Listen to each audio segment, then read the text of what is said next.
Hello again. All right, we're back on the big, beautiful bird. Terrific, the best, some say. Okay, all right, enough with the impressions. Previous video, I did mention that I needed to swap this guy out. Lucky me, it goes right behind the headlight to here to this beautifully made whatever the hell this is. So the nose fairing had to come off. This is not OEM. This is some sort of aftermarket fairing that the previous owner or owners got. The 1990s called. They wanted their screen back, so we're just going to set that here on the Triumph. Going to unplug the old one, put the new one in, so that'll be an easy win. And then next up, I'm gonna pull the oil cooler off. The main reason for most of this to come off is I needed to get at these bolts, and they're tough to get to. So I'm gonna drop this, hopefully this, and this should give us enough room. Let me just turn on my torch here to drop this out of the way and take the valve cover out the front rather than the back, because if you try to go through the back, the throttle cables, number one, are definitely in the way. You could undo the bracket here, but I don't know. I'm not sure, and there's a wiring loom back there, so I think going through the front hopefully will be easier. Let's see.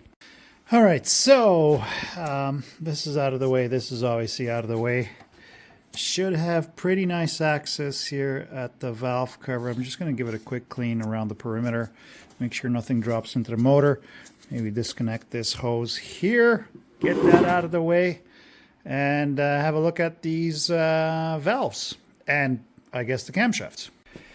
All right, so cover's off. It did come out the front relatively easy. This wiring harness, this whole thing here, sneaks underneath here, goes along here, connects to this, connects to that, connects to the switch cluster, which by the way has the wrong female connector, so I'm going to see if I can get a better one tomorrow. Let's have a quick look at these lobes. Lobes look really good. There's basically zero wear on any of this, and of course now my light decides to go low on battery. But yeah, so I'm going to get first cylinder top dead center and go to town. I got the measurements here. Let's see where this thing's at. All right, so I'm done the valves. There were a couple that were right on the edge of being tight, but in spec. So this is okay. All the exhausts were good. Next on the agenda, gasket. See all this crap here on this side. The grooved side is not too bad. So actually I'm going to flip this over. Oh, excuse me. Goose flying by, farted. I'm going to clean these off too. So I'm going to set that in there probably for 15 minutes. This is going to go in as well. Top side. Bottom side's pretty clean. The lobes were looking really good. I think I showed those previously, so I'm not going to worry about that. While the ultrasonic's going, I'm going to replace all of these crusty vacuum gauges. The one to the regulator, I was trying to take it off, and it didn't disintegrate, but it didn't fare very well. Ooh, spare shock for the Ninja. Where's the hose? There's the hose. New hose, 5 feet, $6 Canadian pesos, so you can't really go wrong with that. So I'm going to replace all the vacuum lines on this. The Triumph, the parts are getting very close from China. So as soon as the valve curve is back onto this, I'm going to obviously put the rad back in.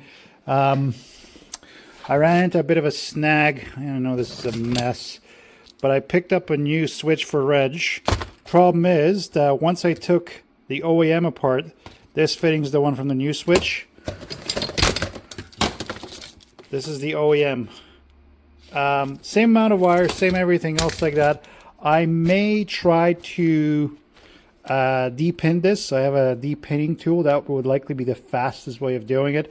Or alternately, I can just take apart this switch. Just the selector mechanism on the original one doesn't spring back. So I think what I'm going to do, instead of de-pinning these, I'm just going to switch the selector mechanisms, call that done. All right, I'm going to go get some water in my Home Despot bucket, fill up the ultrasonic cleaner and get going.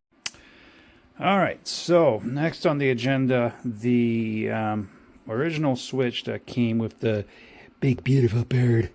The turn signals weren't working properly. What I ended up finding is that on the selector switch, sorry for the shitty light, my overhead light sucks and it gives off weird frequencies.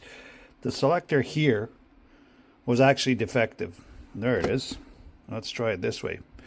So you can see there's a little block that goes back and forth, and right to left, the center point obviously is common, and then you go to the if you select, I think, right turn, it goes to the left, and then you make continuity between the center and the left, and then vice versa. Well, anyways, when I stuck my meter on it, the one of these sets didn't have continuity, right? So I did clean this. I did try screwing around this. In the end, I just gave up and, moved on. So I did get in the second switch, but it was from an F4i, and the F4i has completely different connectors. It has a single block connector. It's still 12 wires, but it's completely different.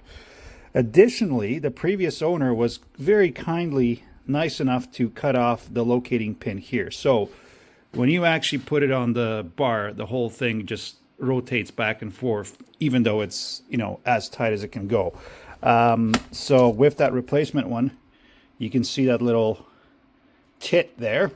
So once this is all wired in, I'm going to drill the bar like they should have to start with, and put that on. So I did temporarily wire up the wires, make sure everything works. It does. There was only one different color code between the F4i and the 1100.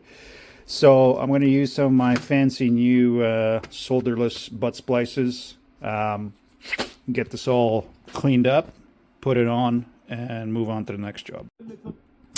All right, so I got this kind of laid out the way I want to, the correct length. The black tape is permanent, the blue tape's temporary. I'm sure people will ask, well, why don't you just de-pin these out? Well, I do have a de-pin tool, like 1,000 pin set, and honestly, I have no idea which one actually works for the Honda. I tried it a few times. These things are so short and flimsy that if you slip or something like that, and you're holding it with your other hand, you're going to ER. So in the end, it's a grand total of 6 wires. These soldering things work pretty awesome. You just basically slide the wire through, twist them together, and then you apply heat with your heat gun, and then the little solder here in the round pot melts, and that's it, and she's back together. So I'm going to try to stagger these out as best I can, but I'm probably going to just splice them in the same spot because I only have this. I want to keep as clean as possible because this will be exposed. This will be under the fairing, so I'm not too fussed about this part. All right, so this is all back together. I ended up using some wide tape that I have and just some regular narrow tape, so you can see the narrow tape is here. There's a little bit of just kind of tape kind of going over itself. I mean, as you're going sideways, you're never going to get tape, perfectly done. Or, I mean, I don't do this on a regular basis. So there you go. Tie wrap here for good measure. This is for the clutch switch horn, and then taped it back here separately, and then this is going to plug in. So I'm going to locate the pin and get this crap out of the way. I may need to take the bars off, which, I mean, Jesus, it's 2 screws, and 2 screws to take the master cylinder off. So I really don't know why people just don't, do things properly, because it's just, it makes it hard for the next person, right? Yeah. All right, so I'm waiting for a valve cover, and this unfortunately has to come off in order for the valve cover to go in, because remember, this wire here has to go underneath, and it basically gets in the way of the valve cover going on. Anyways, lights are on, low beam, right turn signals on both sides. Obviously, you can see that there. Running light is on. Switch over to left side. That's good. Cancel left side. Right side. Good to go. High beam. Yeah. Horn. There we go. Okay. That's electrical done. So just got to get that valve cover gasket.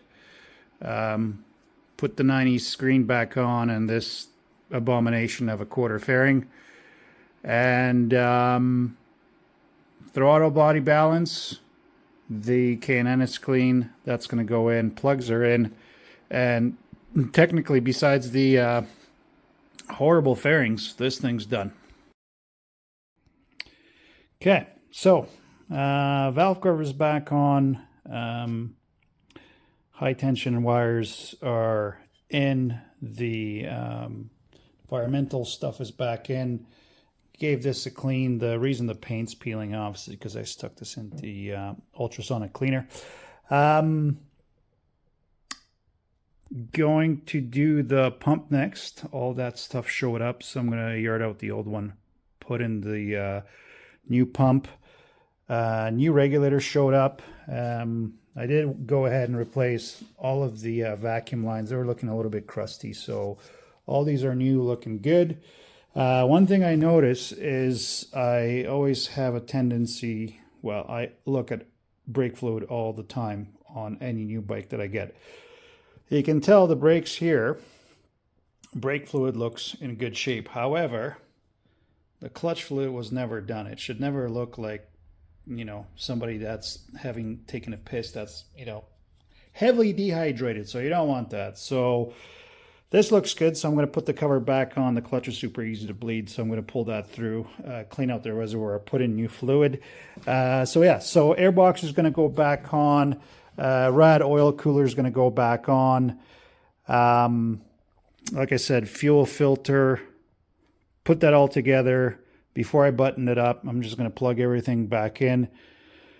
Make sure I got no leaks on the new valve cover gasket. I did make sure that I seated it correctly before buttoning it all up. We'll check for fuel leaks, and we'll be down to basically putting the plastics back on. I did do a bit of general cleanup around the headstock. It was super dirty here, so put some degreaser on that, cleaned that out. Also, the throttle bodies had some horrible black gunk around them here, sitting around. This is basically what it came out after a quick little clean with the mother-in-law's toothbrush and some brake cleaner. Okay, stock filter back on, new pump back in, sock back in. I just have to stuff in Buckwheat's pubic hair in here. Yeah, this can go back inside the bike. All right. I want to say fan did kick on. Temps are a little bit high. Very high, actually. There's the fan.